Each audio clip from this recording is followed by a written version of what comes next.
Nous avons déjà parlé de symétrie l'année dernière. Regardons ces deux figures. Une figure F1, une figure F2. Il est possible de passer de l'une à l'autre par pliage. Regardons, je prends ce papier calque. Si je plie ici, je parviens à faire en sorte que les deux figures se superposent ici par pliage le long de cette droite ici que je vais tracer. J'ai tracé en rouge cette droite. Je peux dire que les figures F1 et F2 sont symétriques par rapport à la droite D. Voilà, j'ai passé en rouge la droite qui se trouvait ici à l'emplacement de la pliure. Je peux dire que les figures F1 et F2 sont symétriques par rapport à la droite D. À remarquer d'ailleurs dans cette symétrie, les deux figures vont se superposer, donc cette symétrie conserve les distances.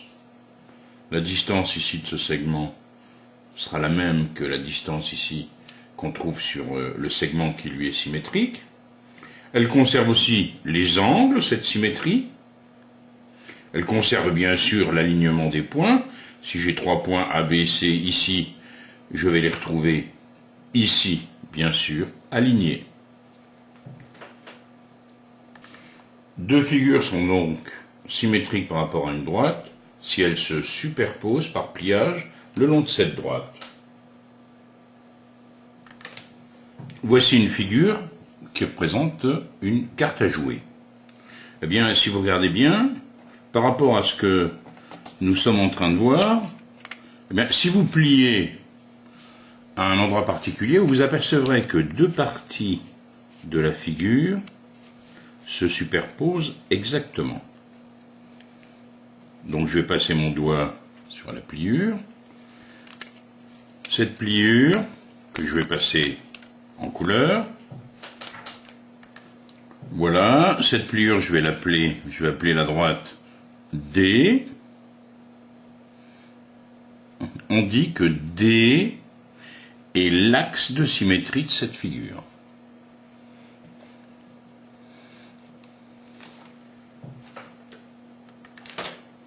Une droite est axe de symétrie d'une figure si par la symétrie par rapport à cette droite, l'image de la figure est la figure elle-même.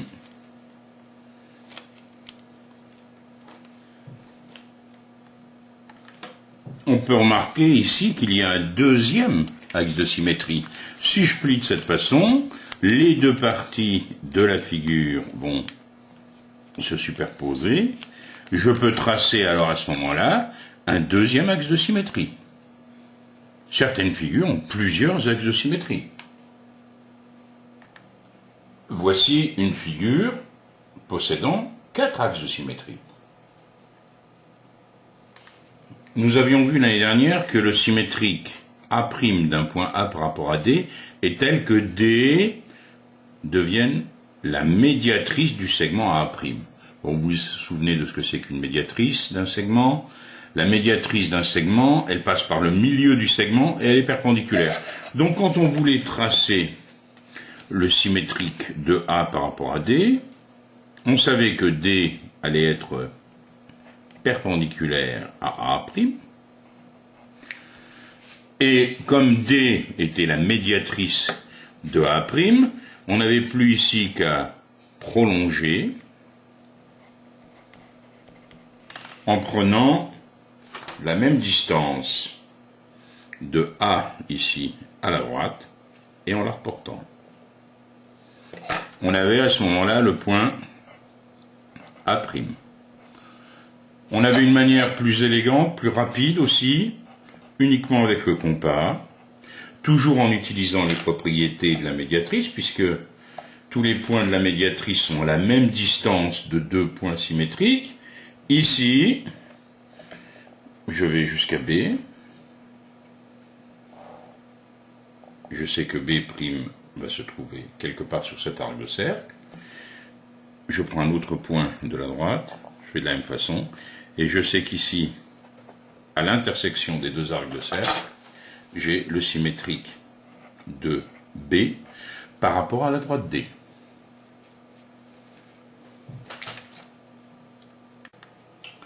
Venons-en maintenant à ce qui nous intéresse aujourd'hui.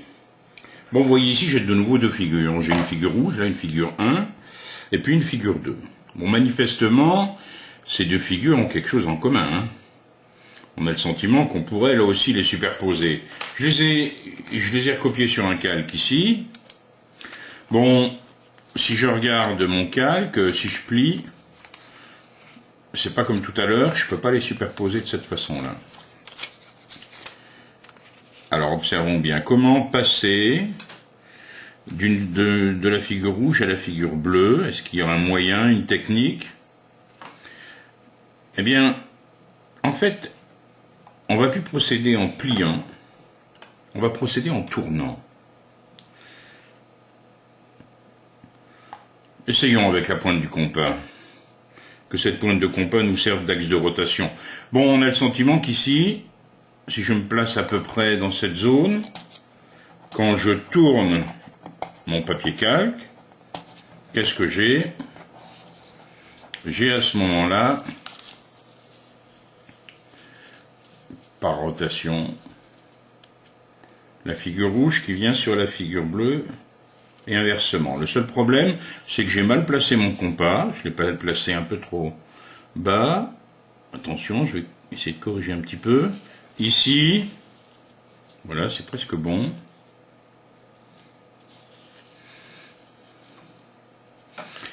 Si on fait un demi-tour, on s'aperçoit que les deux figures se superposent. C'est plus une symétrie par rapport à une droite, hein, on n'a plus de pliure, c'est une symétrie par rapport à un point. Donc ici, par exemple, ce point, je l'ai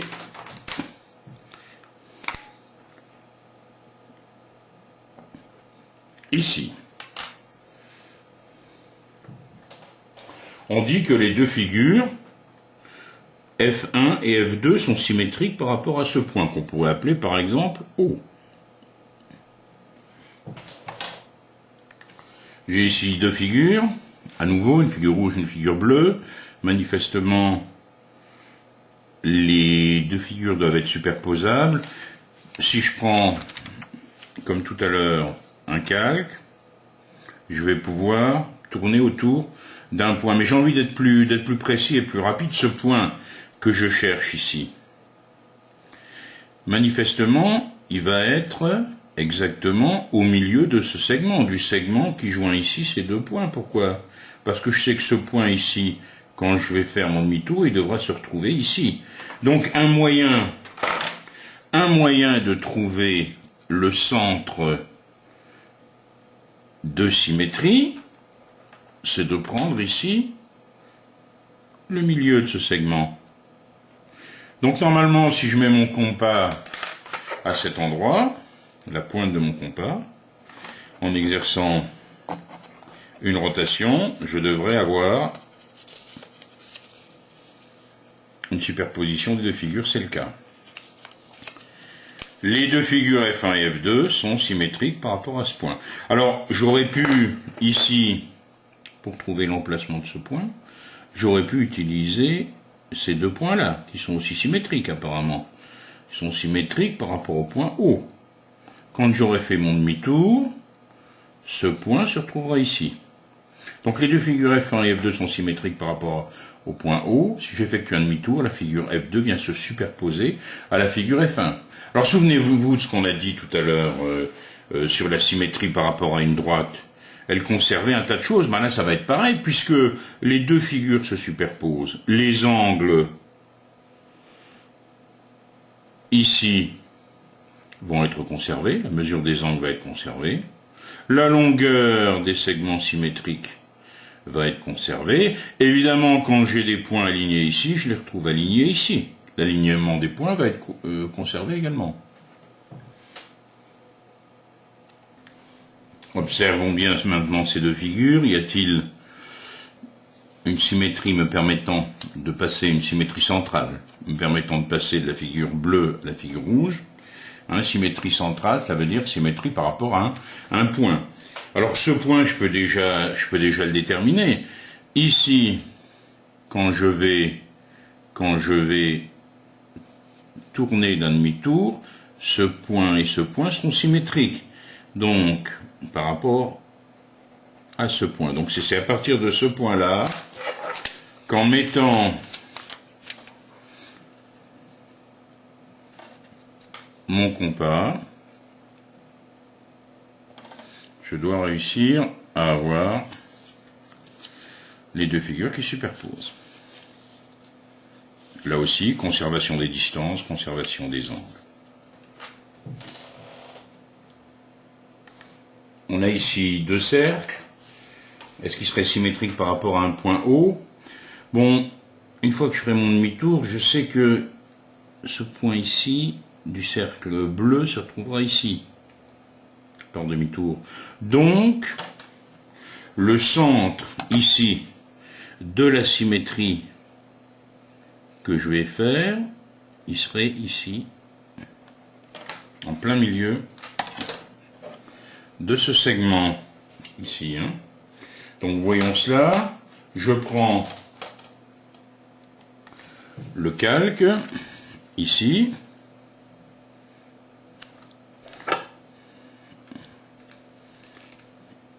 Et si je procède à mon demi-tour, pas de problème, ça superpose. Donc, à noter que le symétrique d'un cercle par rapport à un point va être un cercle qui aura le même rayon. Nous avons vu l'an dernier que certaines figures possédaient un axe de symétrie. Si je pliais d'une certaine façon cette figure, les deux parties de la figure se superposaient. Bon, là, c'est pas le cas. Si je plie, ça fonctionnera pas. Le grand pic ici va atterrir ici, ça n'ira pas. Bon, par contre, je vois bien qu'il y a deux parties là aussi de la figure. Évidemment, on va pouvoir procéder un peu de la même façon que tout à l'heure. Si je prends un papier calque, je m'aperçois qu'en tournant, qu'en faisant un demi-tour par rapport à un certain point, alors pour l'instant on va essayer de le deviner ce point, je vais à peu près le mettre ici, au milieu. Bon, à peu près ici, je m'aperçois qu'en tournant avec mon papier calque, d'un demi-tour, j'obtiens exactement la même figure. Donc je peux dire que cette figure ici, elle a un centre de symétrie. Si on fait un demi-tour autour de ce point, on obtient exactement la même figure. Alors pour trouver assez exactement ce point, je vais essayer de déterminer deux points qui seront symétriques. Par exemple ici, au niveau de ce pic ici, je vais le retrouver par demi-tour à cet endroit. Donc je peux très bien trouver précisément mon centre de symétrie en prenant la distance ici entre ces deux points. Comme je sais qu'ils sont symétriques, je vais me retrouver exactement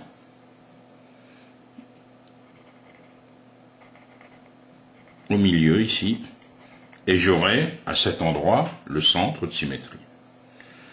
Donc certaines figures ont un centre de symétrie. Observons que cette lettre H a-t-elle un centre de symétrie. Donc dans sa tête, il s'agit de voir s'il y a un point par rapport auquel, si je fais un demi-tour, j'obtiens exactement la même lettre. Bon, manifestement, il y en a un. Si je prends ici un papier calque,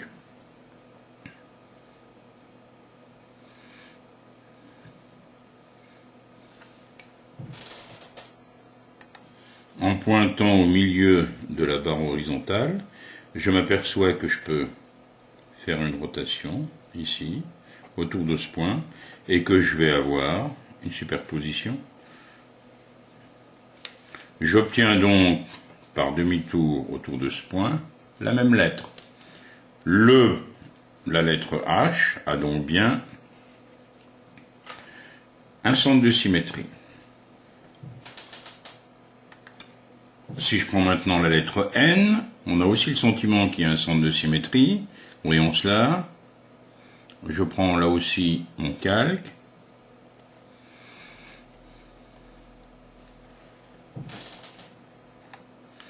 Je pointe ici au milieu de la barre et je m'aperçois que j'obtiens bien la même lettre. Cette figure, la lettre N, a un centre de symétrie. Regardons bien ces 4 lettres. Où voyez-vous des centres de symétrie? U n'a pas de centre de symétrie. Si je fais demi-tour par exemple autour de ce point, on ne va pas du tout avoir un U à nouveau. Par contre, si je prends la lettre I, si je prends un point au milieu de cette barre, en tournant d'un demi-tour, j'aurai bien à nouveau la lettre I. O a également un centre de symétrie, qui n'est d'ailleurs même pas sur la lettre O, il est ici. P n'a pas de centre de symétrie. Si vous faites tourner d'un demi-tour, ou que ce soit, vous n'obtiendrez pas à nouveau la lettre P.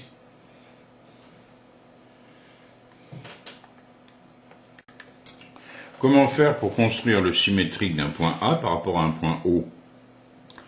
Je sais que O deviendra le milieu de A'. Donc il me suffit ici, on peut le tracer par exemple en pointillé,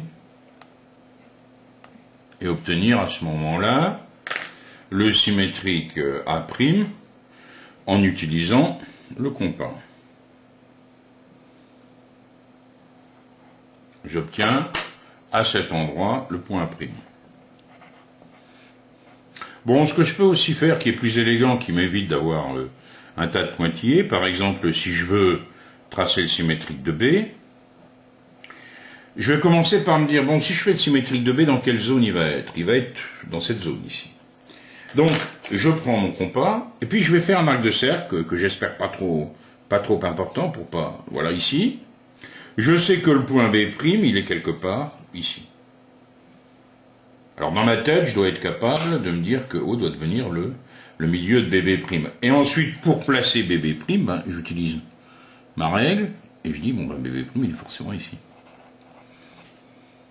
Donc un moyen de faire le symétrique d'un point sans avoir des pointillés, etc. à faire. Alors remarquez, quel va être le symétrique de O par rapport à lui-même? Ça va être lui-même. Le symétrique de O est O lui-même. Le symétrique de O par rapport à O. Si je veux faire le symétrique du segment AB par rapport à O, je ne vais pas faire le symétrique de tous les points de AB. Je vais prendre les extrémités parce que je sais que le symétrique de AB, ce sera forcément un segment A'B' qui aura la même longueur. Et en plus, on sait que notre symétrie centrale conserve l'alignement des points. Donc il me suffit de faire le symétrique de A et le symétrique de B. Alors rapidement, je prends ici cette distance AO, je fais un arc de cercle à peu près dans la zone où je pense trouver A', je place ici donc A'. Même travail avec B, voilà, j'ai plus qu'à tracer A'B'.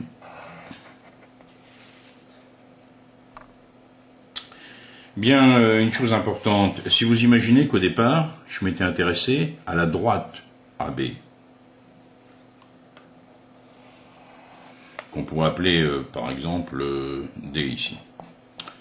Eh bien, le symétrique de cette droite, si vous imaginez que vous faites un demi-tour, vous allez forcément obtenir une droite. Dans notre idée, les deux figures doivent se superposer. Donc ça va être une droite. Pour trouver une droite qui va d'ailleurs être comment? Ben forcément, elle sera parallèle. C'est-à-dire que notre symétrie centrale, elle conserve le parallélisme, elle conserve la direction des droites. Alors si je veux faire le symétrique d'une droite, j'ai qu'à faire le symétrique d'un point, par exemple, de cette droite, par rapport à un point O, puis ensuite je trace la droite parallèle à la droite D.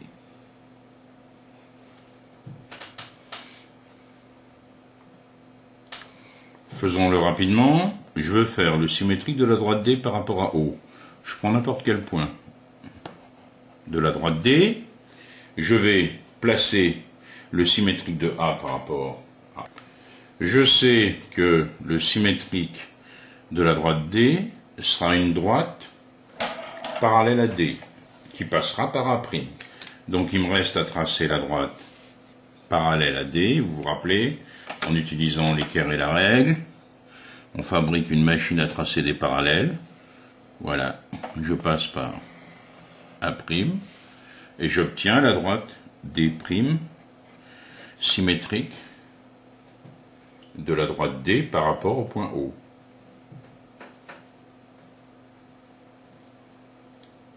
Symétrie centrale, ou symétrie par rapport à un point. L'année passée, nous avons déjà étudié une symétrie, c'était la symétrie par rapport à une droite, qu'on appelle aussi symétrie axiale. Bon, un petit rappel, si j'ai deux figures ici F1 et F2, elles sont symétriques par rapport à la droite D, parce qu'elles se superposent, F1 et F2, si je plie le long de la droite D. Cette droite D est d'ailleurs appelée l'axe de la symétrie considérée. Bien, si je regarde maintenant M et M', ils sont symétriques par rapport à la droite D, c'est-à-dire que la droite D va devenir la médiatrice du segment MM'. Une médiatrice, je vous rappelle, passe par le milieu du segment et elle est perpendiculaire à ce segment. À noter qu'un point de la droite est son propre symétrique. Ici, B est le symétrique de lui-même. B et B' sont confondus. Revenons à la symétrie qui nous intéresse. On dit que deux figures F1 et F2 ici sont symétriques par rapport à un point O si F1 et F2 se superposent par un demi-tour autour de O. On dit que O est le centre de la symétrie centrale. O va devenir bien sûr le milieu de tous les segments joignant deux points symétriques. Donc, fort logiquement, quand on veut faire le symétrique d'un point A, on va placer A' tel que O devienne le milieu du segment AA'. A et A' sont symétriques par rapport à O revient à dire que O est le milieu du segment AA'. Observons maintenant ces deux figures, elles sont symétriques par rapport à un point O. Puisque les deux figures vont se superposer, les formes, les aires, les distances, les angles sont conservés.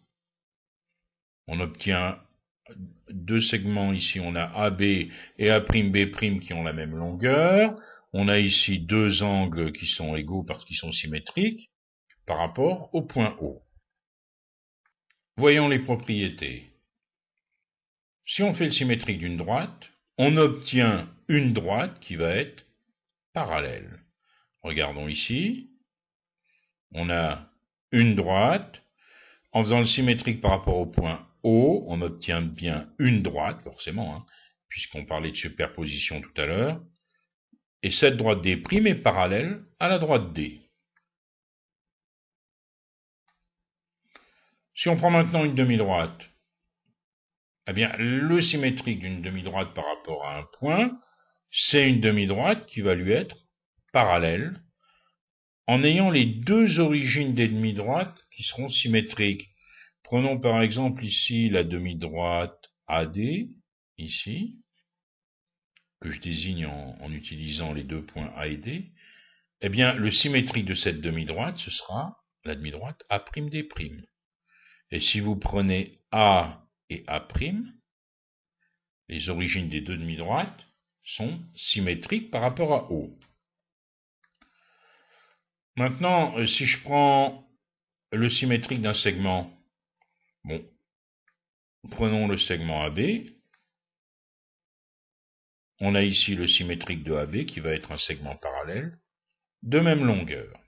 Donc finalement, la symétrie par rapport à un point, la symétrie centrale, elle conserve l'alignement des points, bien sûr, et puis elle conserve aussi la direction. Les droites D et D' qui sont symétriques gardent la même direction, AB, A'B' restent parallèles, ils ont la même direction. Enfin, le symétrique d'un cercle par rapport à un point, c'est un cercle de même rayon. Les centres des cercles sont symétriques par rapport à ça. En effet, regardons sur notre figure, on a un cercle de centre C, un cercle ici de centre C', ces deux cercles sont symétriques par rapport à O, ils ont le même rayon, et leurs centres sont symétriques par rapport à O.